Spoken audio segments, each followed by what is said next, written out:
Good morning, good afternoon, good evening from wherever you are joining us from on this Productivity Z360 Expert Talk. I am Yvonne Kanenga-Nawila from the Ministry of Labor and Social Security National Productivity Development Department.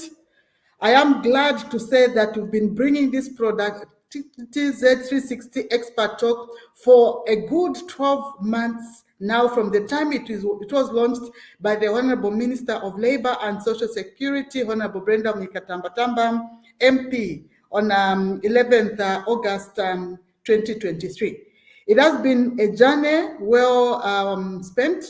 We've brought different types of expertise on this program to explain the linkages of productivity to their areas of focus. We've talked about cooperatives, we've talked about greening our economy, we've talked about mindset change, we've talked about the role of women, we've talked about youth and employment, and many others that have been very interesting, but also very educative topics for us. Today, we yet have another very important subject where we are talking about the high performance organizational framework, which is going to be presented by His Excellency, the Ambassador, Dr. Tobias Mulimbika, who is joining us from Japan. So this is going to be a very interesting moment, and I hope you'll be able to participate. So to participate on this program, you simply write your message on the chat box or your question on the chat box, and I'll be able to read it out and then share it with His Excellency for answering. So the program is going to run for a good 1 hour, and in the first 30 minutes, His Excellency is going to run us through his presentation, and then from there, we'll have time to ask questions. You may be wondering why we are talking about high performance organization. I think everywhere you go in the world, we are all interested in organizations that are highly productive and operating at the expectation of the citizen. You know that citizen satisfaction is dependent on how an organization is structured, how an organization is performing. You agree with me that there's been a lot of inefficiencies, a lot of ineffectiveness, especially when it comes to public sector service provision. So the whole idea of this discussion is to mobilize ourselves to see how we can structure our organizations so that they're highly performing organization, so that they respond to the needs and demands of the citizenry, who are the very, very important clients. And so before I even get into bringing His Excellency on the stage, allow me to just give you a brief description of our guests this morning. So our guest, like I said, is His Excellency, the Ambassador for Zambia in Japan, Dr. Tobias Mulimbika. So we're actually very pleased to have him because he's very passionate about this subject, and despite his busy schedule, he's here with us today. So Dr. Mulimbika holds a PhD in business administration with a focus on measuring performance in government institutions. He also holds a master's degree in agricultural economics and rural development. He has extensive experience in public policy, implementation and monitoring and evaluation of public projects, designing and implementing civil service capacity building programs, and investment promotion. I should also add to this that before he was appointed ambassador to Japan, he was with the National School of Government that is rightly placed to build the capacity of the civil service. So currently he serves as Zambia's ambassador to Japan. We are truly excited to hear his insights on high performance framework, a tool for putting productivity into practice. Please join me in welcoming His Excellency Dr. Tobias Mulimbika to this program. Dr. His Excellency, good morning and welcome to Productivity Z360. Good morning, Yvonne, and how are you? Good morning, good afternoon to everybody. And what is it? Good afternoon from your end, or good evening? It's actually 17 hours, 17:04. Oh, okay. We are very much happy to have you on this Productivity Z360, and I'm sure the participants will learn quite a lot. So without further ado, allow me to invite you to make your presentation for the audience this morning from here. Thank you, Yvonne, and it's my pleasure. Thank you. Okay. So, good morning, good afternoon, and good evening, participants. And I'm here to present to you, HPO framework, which is a tool for enhancing performance in organizations, be it public sector or private sector. So basically, this is the work that I've done for my PhD. Am I the only one not getting you, Doc? I don't know because my mic is on. Are you getting me now? So someone from the audience, please confirm if you are able to hear the Doc, please.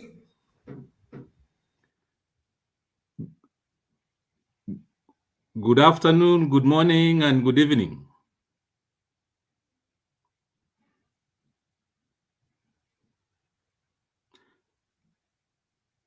Are you getting me, Yvonne?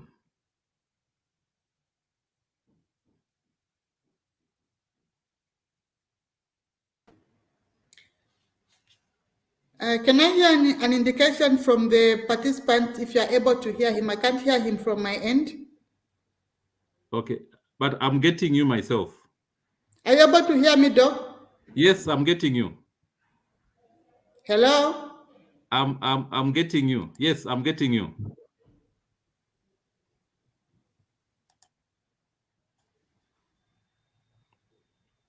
I don't know this technology. Maybe.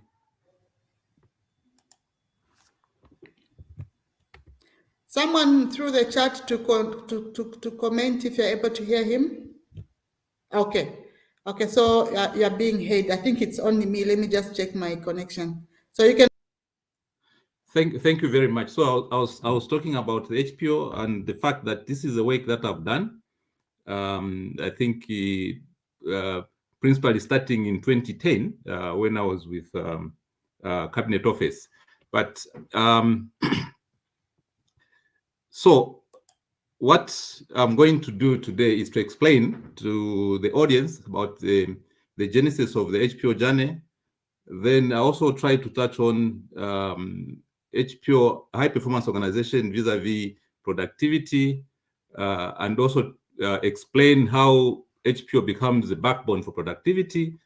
I also in my presentation be able to explain the factors that would cause success factors, which are basically drivers of productivity. And then I'll show some effects of HPO on productivity. There'll be a bit of examples that will be given. And then also I'll try to explain the process that we can use as a means to move towards productivity within an institution.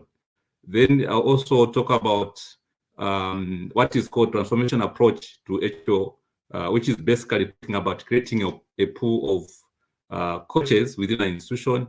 Then I'll share experience in terms of where it has been implemented in Zambia. And then, of course, I will talk about, in conclusion, what are the benefits of this framework. So, in terms of the HPO journey, an HPO is a framework that is a validated framework scientifically, and basically, this is a research framework that was initially started in 2002 by a person called Professor Andre Duval, who conducted research on more than 59,000,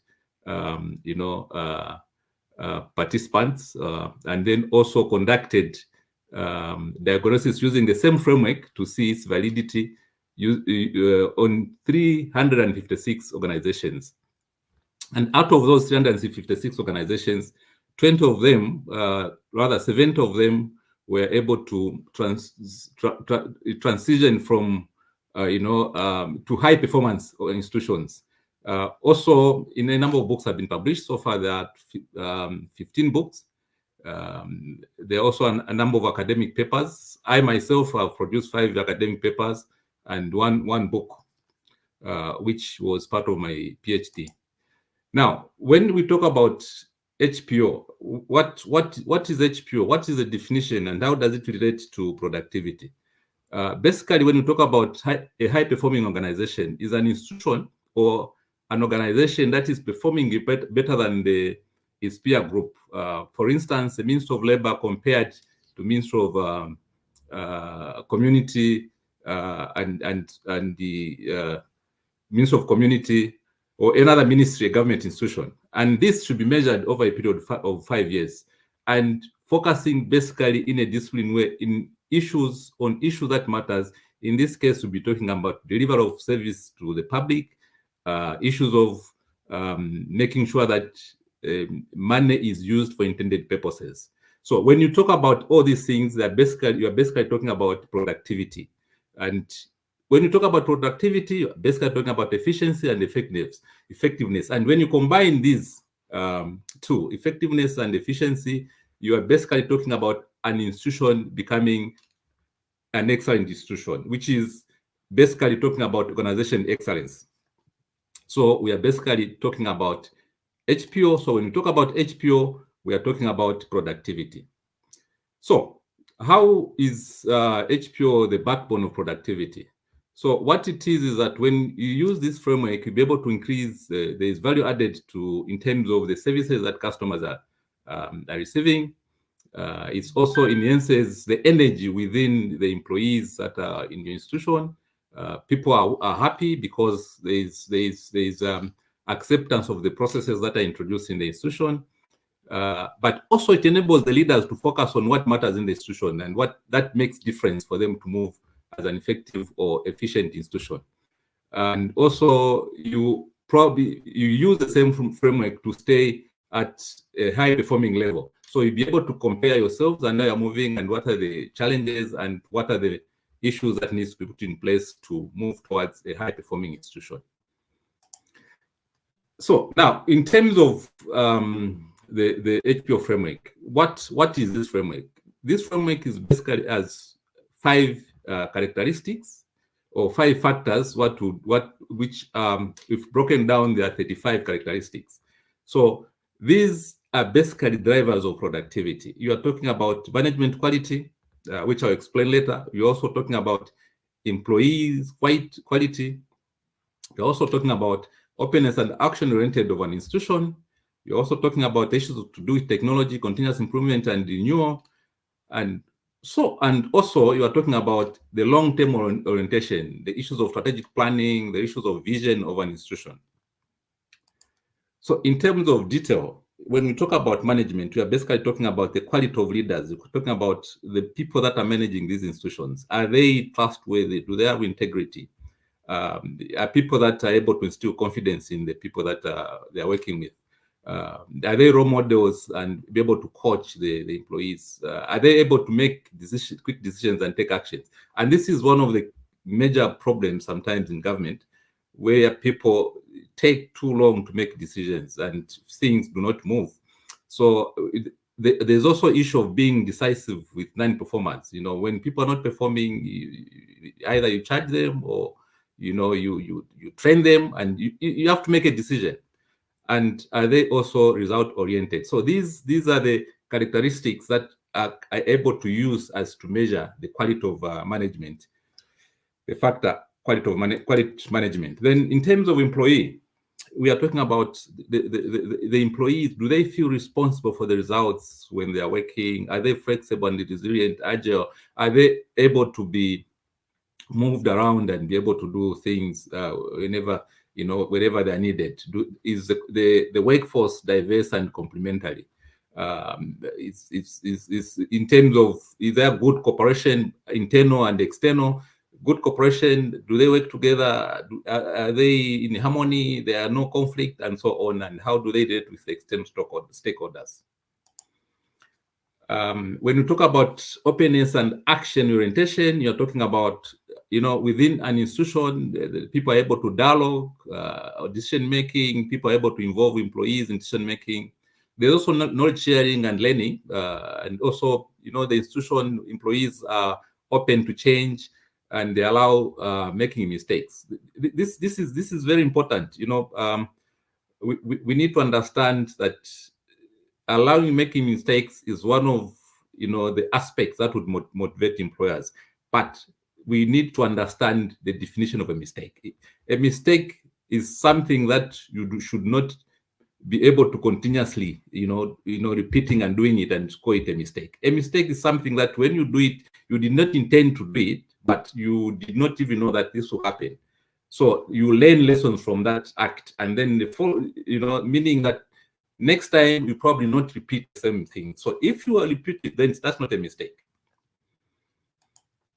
Okay, then there's the issue of continuous improvement and renewal. This is basically talking about innovating processes within the institution. Yeah, the institution has a unique strategy. You continuously improve the processes and simplify alignment. For in government, we'll be talking about issuance of permits, issuance of licenses, and so on. And also continuously renewing and the product services. I think for now in government, we have one bus services where you can access everything online. There's also issues of performance management, which basically is done in terms of upper system. But these are things that we should expect that they should be going on, in terms of long-term orientation, we are talking about how our institutions, project themselves. Are they customer-oriented, meaning our customer, the citizens, are number one people that we should focus on when delivering services. Having good and long-term relationships with the stakeholders, which for government that is paramount. Then people stay along within an institution, and I think most of us as civil servants have been in institutions for some time, but at some point people would have moved around. But it is important that people also stay long within an institution. Normally, if you have done management, it will take for somebody to be more effective maybe after 3 years and so on. So if people move within a year, they're in that institution, and that institution will probably not get the best out of them. Also, institutions, people should feel that they are safe in the organization. So basically, in summary, this is the umbrella that you use that will be able to define an institution as a high-performing organization. So in terms of measurements, when all these, you can score this, there's a score that you use, which is from 1 to 10, but a good performing organization on average, it should be able to give you 8.5. So as an institution, you now start looking at all this and see where the organization is not scoring well, which is either below below 8.5 and above 8.5, which the maximum should be 10, but a good performing institution should be around 8.5. And going downwards, you should get concerned and try to pick what characteristic within the factor that is causing all these problems. So therefore, you will be able to point out things that matter to your organization. Now, in terms of the work that I've done before and shared with a number of people in government circles, I did implement the HPO diagnosis and the framework in the 3 institutions, the RIMA, PACRA, and CCPC. But for the purpose of this presentation, I would want to talk about some of the good things that came out of that research. When you look at the effect of the framework on CCPC as a government institutions, we were able to see increased service delivery within CCPC. I'll be able to explain later what key factors point to the fact that CCPC increased its service delivery. For example, 827 consumer cases were resolved in 2014.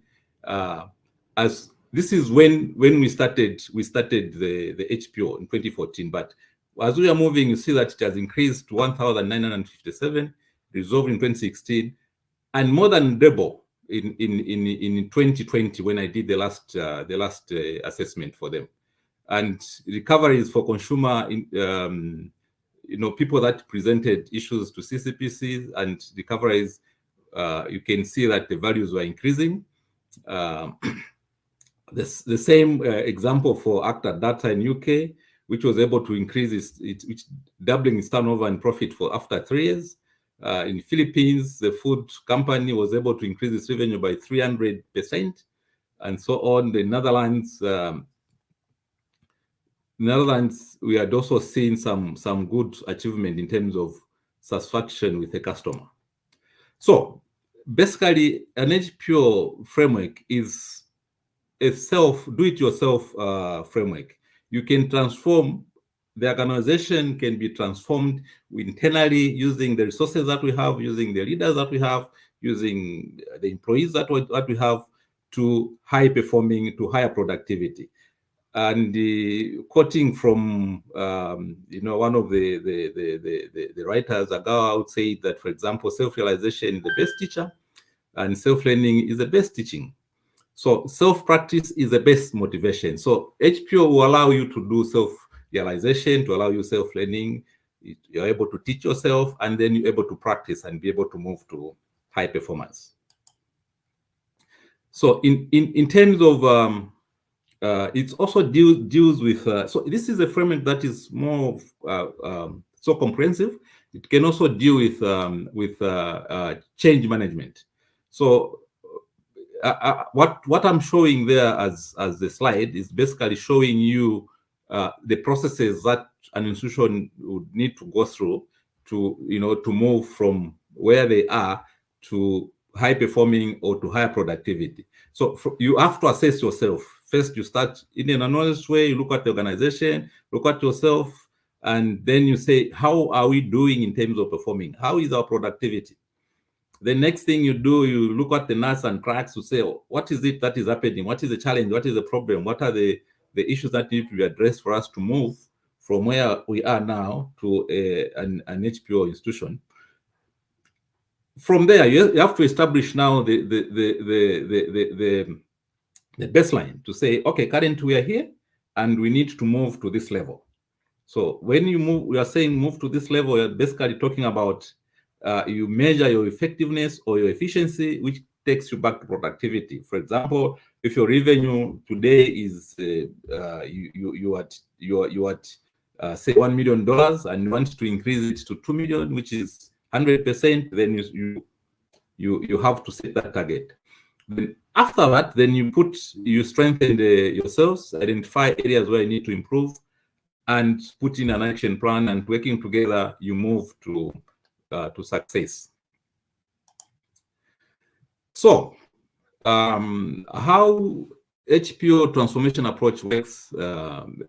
First of all, when this is introduced within an institution, we need to make sure it has to grow within the organization. Is an it's internal process that helps an institution to move. You first need to share the knowledge and spread it through the organization and ignite the fire. People get interested and set up a group of people that can be able to be pioneers of the HPO interventions. And then after that, you start promoting collaboration and dialogue amongst yourselves, employees and management, basically putting in place wheels now that will be able to move the organization to higher levels of productivity. And as we are doing that, you have to also develop top talent, leaders and workers that can fit to be able to move the organization to higher performance and sustain that status. You have to for you to make it possible, you need to ensure that it's self-driven and everybody understands what is going on. There's dialogue, there's participation, and all things that are supposed to be done. We work together, and then you develop a shared vision. Okay, so In terms of experience, I said I will talk about this later. So basically, when you look at what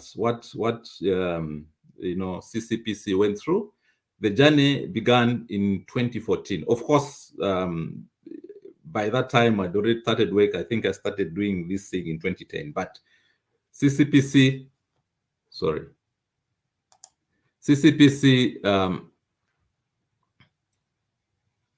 CCPC started its journey in 2014.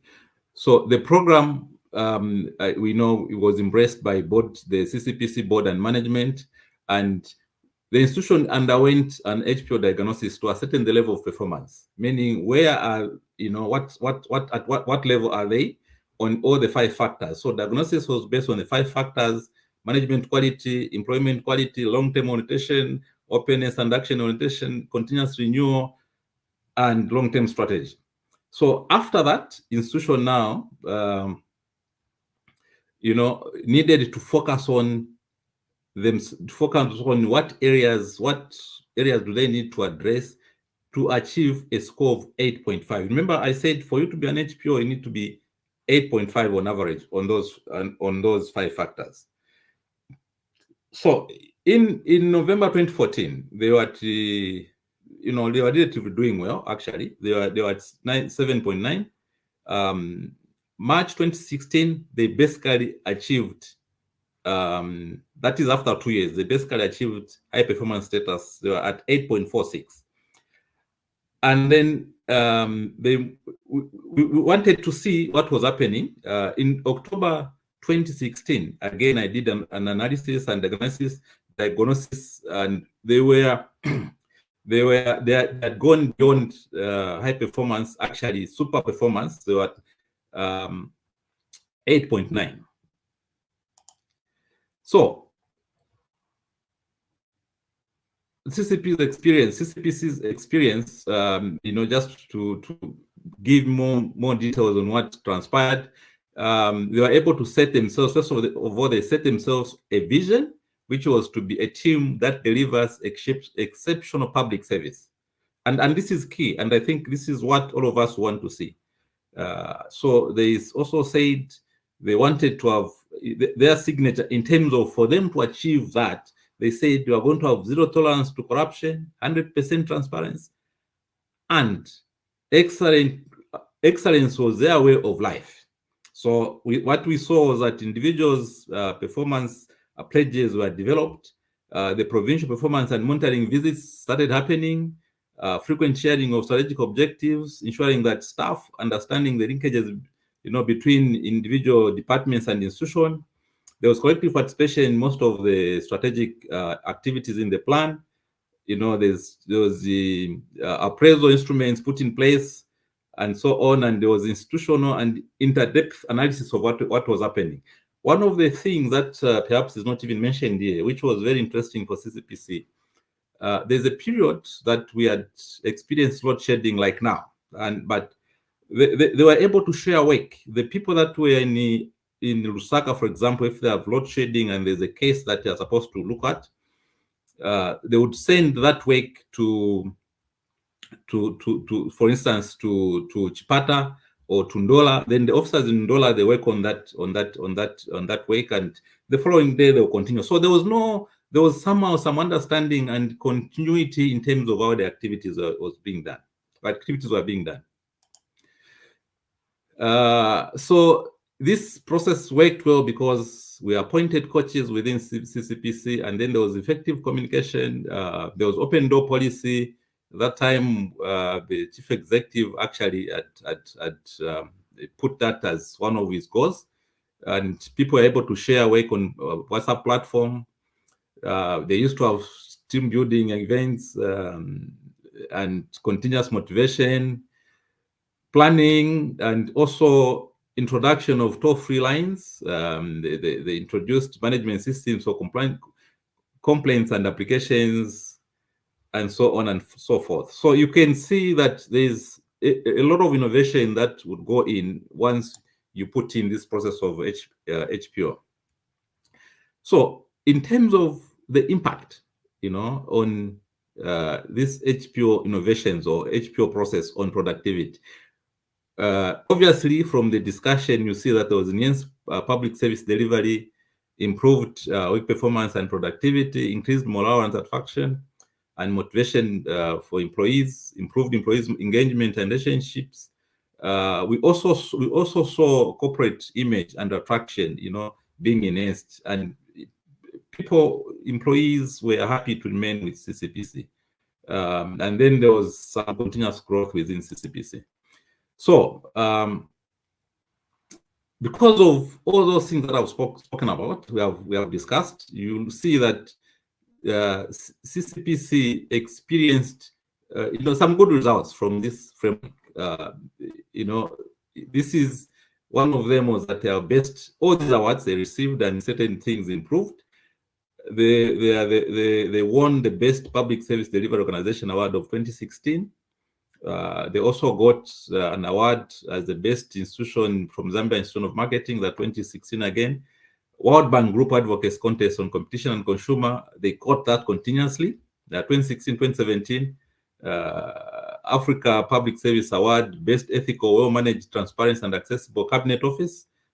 Our Cabinet Office recognized the work. They also had the Best Innovation Award for the Integrity Committee. And again, 2022, they continued to. I'm hoping that they're as good as they were in 2022. So, conclusion: what are the benefits of HPO, and why should we talk about it? Because this is basically enhancing productivity in an institution. We're talking about excellence. So you'll be able to see that the HPO will touch both non-financial and financial aspects of an institution. In terms of non-financial, you expect to see better relationships between employees, more innovations, improved, enhanced public service delivery. There is also positive mentality. Employees have positive mentality. There is new spirit. There's more openness in the institution, and people are free to cooperate between themselves and also to date with outside. The institution also gains good reputation. But in terms of financial resources, you see value for money, increase turnover for private institutions. But for public institutions, there's value for money. There's high productivity within the employees, and people can do more with less or same budget. They can deliver quality service. Okay, but all this does not just come like that. You need to work, hard work. We need to be committed civil servants and be able to provide service to people. And so I'll end with a reading from the Proverbs, Bible, Proverbs 14, verse 23. All hard work brings a profit, but mere talk leads only to poverty. Thank you very much.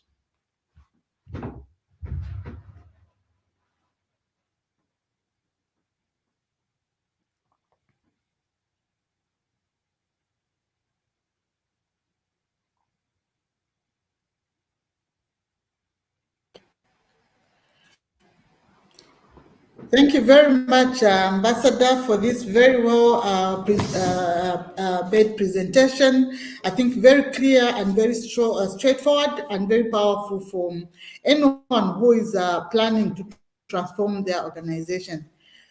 So I've got two questions for you, but before I ask questions, just my own reflection on the presentation. I was listening with a lot of anticipation because many organizations are able to plan. They're able to have their strategic plan in place. But the extent to which this strategic plan translates into improving an organization, I think, has been questionable. I've seen a 5-year strategic plan with a very, very good vision that translates to nothing in terms of improvement in service delivery. So I don't know where the gap is. I don't know how we can realign the strategic plan with these 5 points in the framework that you have just presented to us. The second reflection, I think, from my side, I think I was very much interested when you talked about the example of CCPC. So it made me feel like everybody else, can manage to do something and get all those particular awards.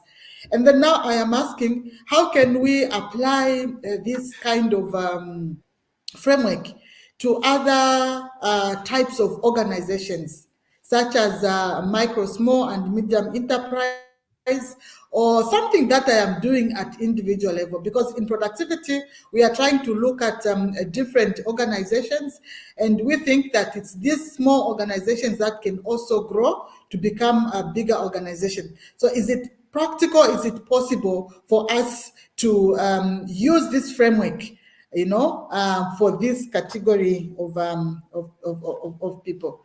Otherwise, it's a very, very important, I think, well-inclusive framework. So before I read out the other questions, maybe your reflection or maybe your response on the few questions that I have.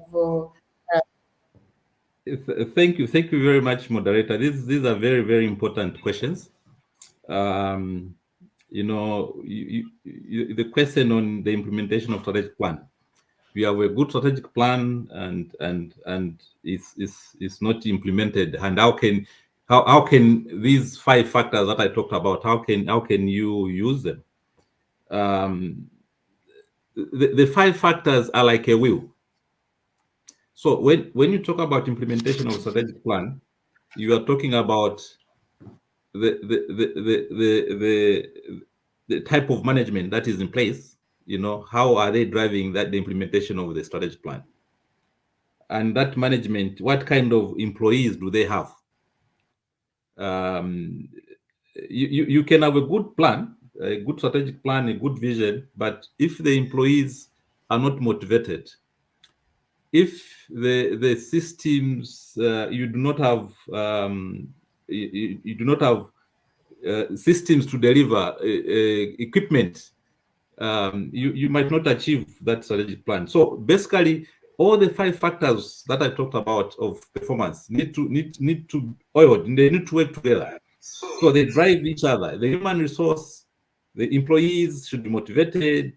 The leaders should be able to motivate the employees. The employees should be able to find systems that they can use. So they should be within all the 5 factors should move like a wheel.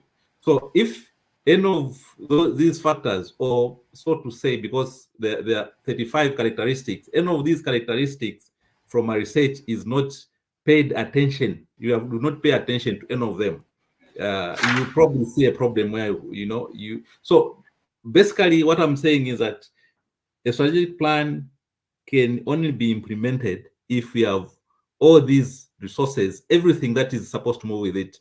You have the technology, you have the human resource, both leaders and employees.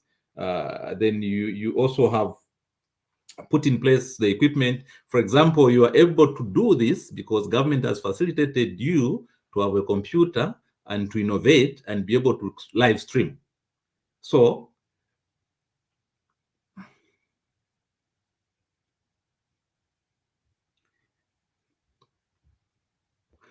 that aspect of technology is very, very important. Then coming to the applicability of the framework. It has been done in, I think, in all sectors. SMEs, you can still use the framework. What is important is to be able to apply it. So what you need is be able to be capacitated to understand the framework, how it works, and how you can apply it given your areas of interest. So it has been used in banks. It has been used in an NGO institution, because this is basically a self-assessment tool where you apply some questions, you answer yourselves in terms of how are you dealing with human resource at leadership level. What kind of leaders do you have? What kind of employees do you have? What is your strategy? What are you talking about in terms of technology? And what have you said yourselves? Then you answer those questions. So you can apply it. You can apply it in most of these sectors.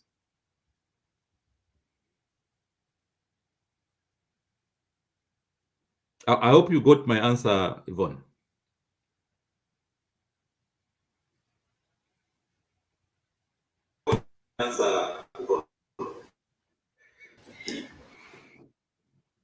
Yes,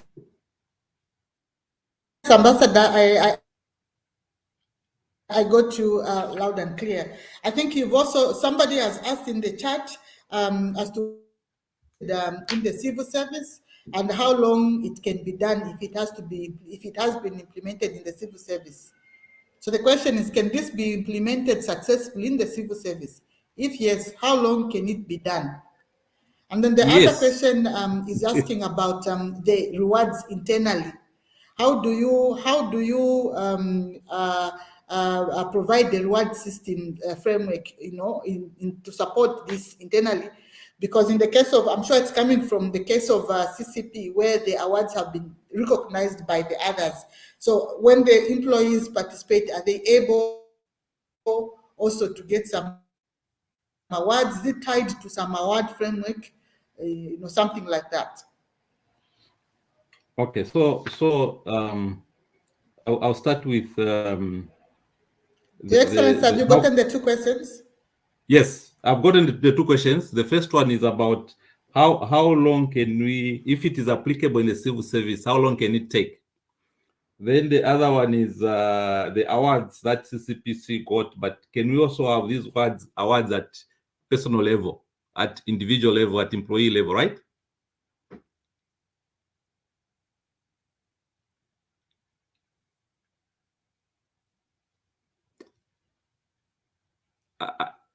Did I pick the questions correctly?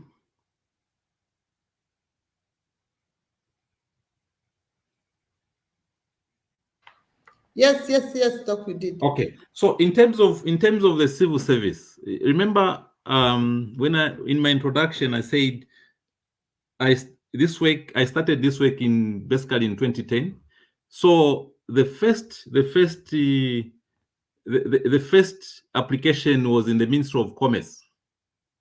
So as director industry, I applied the framework to assess where, and how I did it was to bring together the entire ministry workforce and the workforce from the statutory bodies, which included ZABS.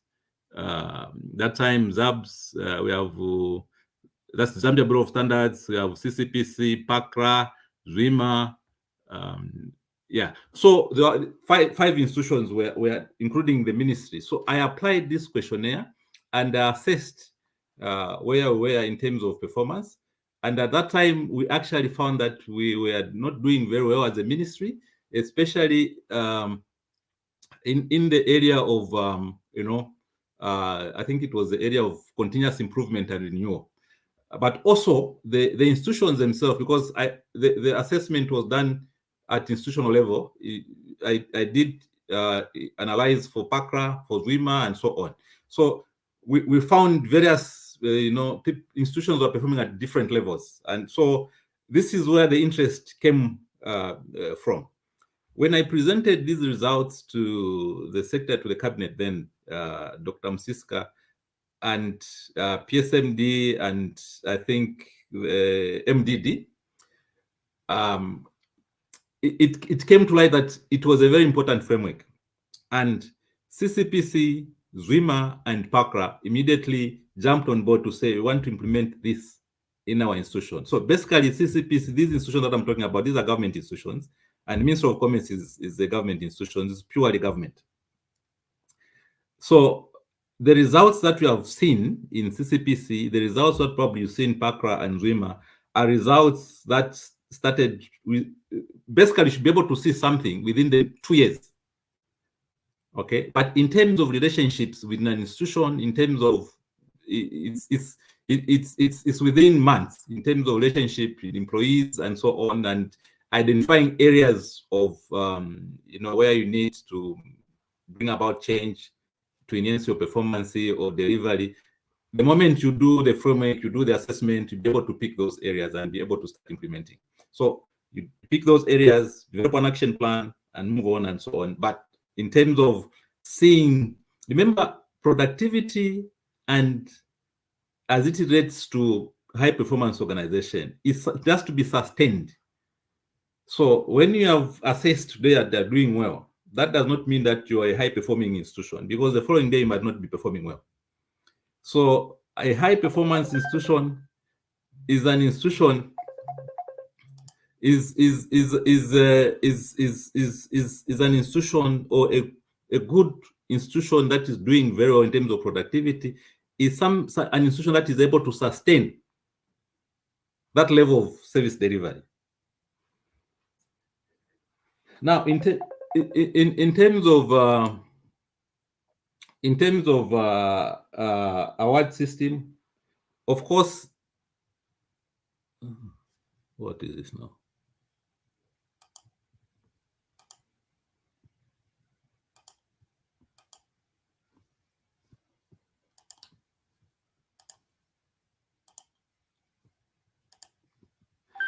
In terms of award system, of course, what CCPC got is the award was given to an institution. These are awards that an institution got because it was performing well. But internally, management was able to recognize, good performers and people that needed improvement and be able to award them.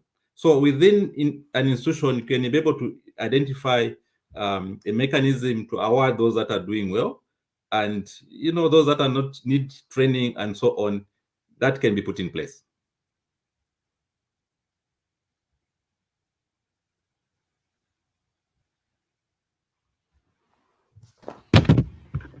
Thank you very much. I think that one is very, very clear, because I think it acts as a motivation for the team also to participate and look forward to the overall organization performance.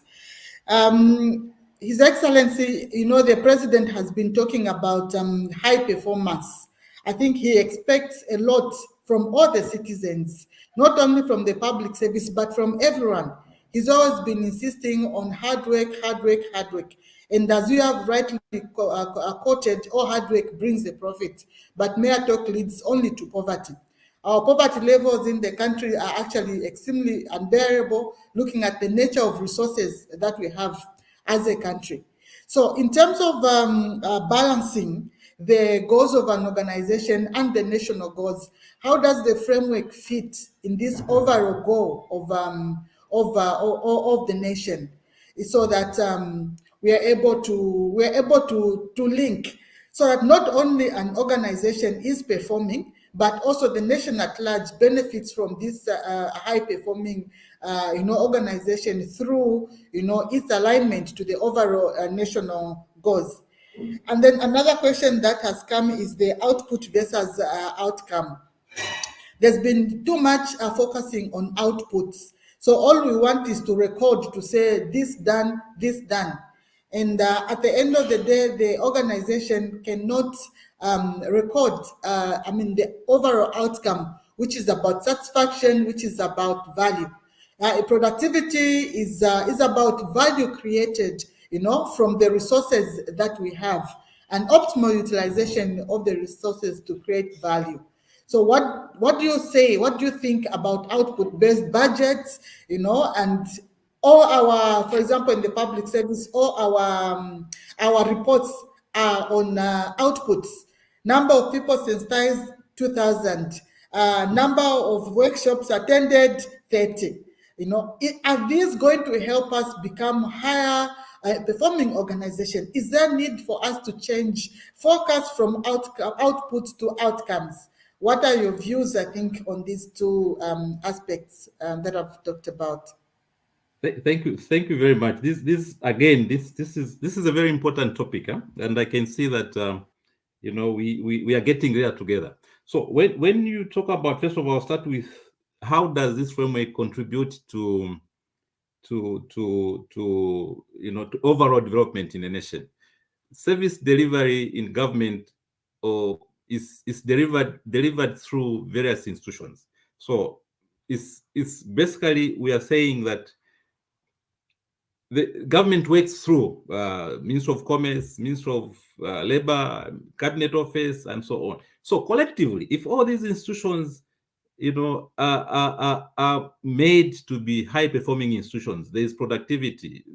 Basically, we change the culture, moving from where we are now to culture of high performance, excellence, and so on.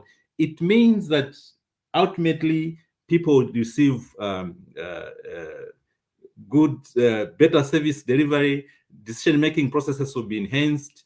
Will be focused on what matters, rather than us just quarreling on things that are not necessary. So the framework, one, if it is implemented as a tool in various government institutions, and we do it to at least to some level that there's a number of them are doing that, to obviously see change in terms of how government does things. So it's a tool that is flexible, but it's a tool that, even counting, we start with 1, before we go to 10. So government service delivery is basically through these institutions. So these institutions, once we enhance service delivery, there's productivity, then we'll talk about development. Now, in terms of outcome versus output measurements and so on, you remember that the framework measures non-financial indicators and financial indicators, meaning, the issues to do with outputs, where we basically talk about, we have used 20,000 kwacha as opposed to 50,000 kwacha, for example. Okay, so the cost was 50,000 kwacha, and we have done the work using 20,000 kwacha and produced the same results. That's fine. Now, the issue now is those results, how do they impact on the people, that the intended beneficiaries? So those are the non-financial aspects in terms of measures. So it's a comprehensive tool. You want to see, did people receive the vaccination? So if they receive the vaccination, are the kids protected from those diseases, and so on and so forth? So it's a tool that looks at both outcomes and outputs. So in terms of, because of course outcome, we are talking about efficiency, the rate at which output is being transformed, input is being transformed into output, and so on. But outcome is the actual impact on the individuals that or people that are supposed to receive service.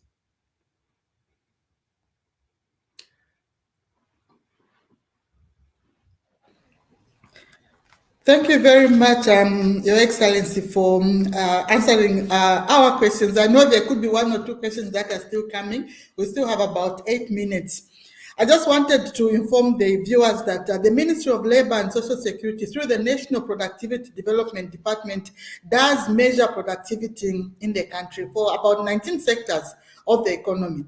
And currently, our productivity growth is not sitting in very well. So for those that would want to read our productivity reports, please just drop me your email. I'll be able to share it with you. If you can't measure something, definitely you can't improve it. So from the ministry, we are looking forward to having high performance organization so that we can improve productivity.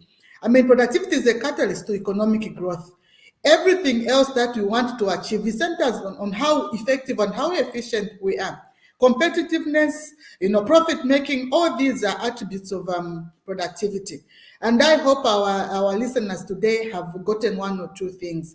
So as we are coming to the end of this presentation, Your Excellency, what could be your last words to the participants for today? The key takeaway, message for them, as they enhance or as they embark on this new journey of improving the performance of their organizations.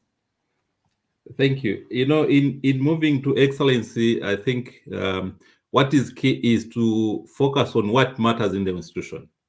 For example, you know what your mandate is as Minister of Labor, and those that are listening, whichever institution they work, or either at individual level, they know what they're looking for. So what matters most for you to move to that level is very, very important. And you continuously working on that, either in terms of improving the human resource, improving of your leadership skills, technology, and realigning the institution to ensure that we focus on what matters. And this is what this framework does. It gives you opportunity to be able to say, this is what is very important for me to move to higher levels of productivity.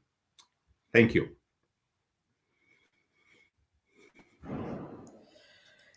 Thank you very much, Your Excellency. So productivity is never an accident. No. It is always a result of commitment to excellence.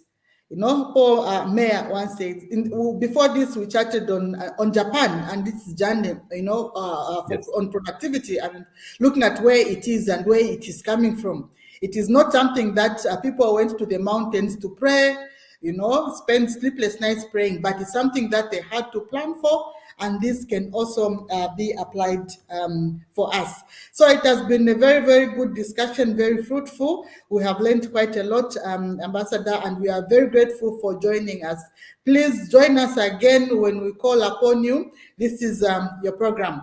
To the viewers, this program is aired every Tuesday of the every first Tuesday of the month. So next month we are bringing again another very important topic. So all you need to do is to subscribe to this channel so that you get updates on what we are bringing out next week. You can also click the notification button so that you are notified whenever we go online. Should you have any question relating to this framework, please feel free to reach out to me. You can also call me on 0977 11 24 31, and I'll be able to reach out with answers from His Excellency Dr. Tobias Mulimbika, who has been with us. So from me and the entire National Productivity Development Department team, we are very glad that you joined us, and we look forward to having you again next week on this platform. Thank you very much, Doc, and please have your blessed evening. Thank you. Thank you. Arigato gozaimashita. Wow, thank you. We'll be able to translate that one next time in our Productivity Z360.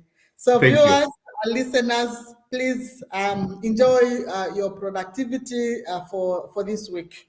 God bless you. Thank you. Thank you.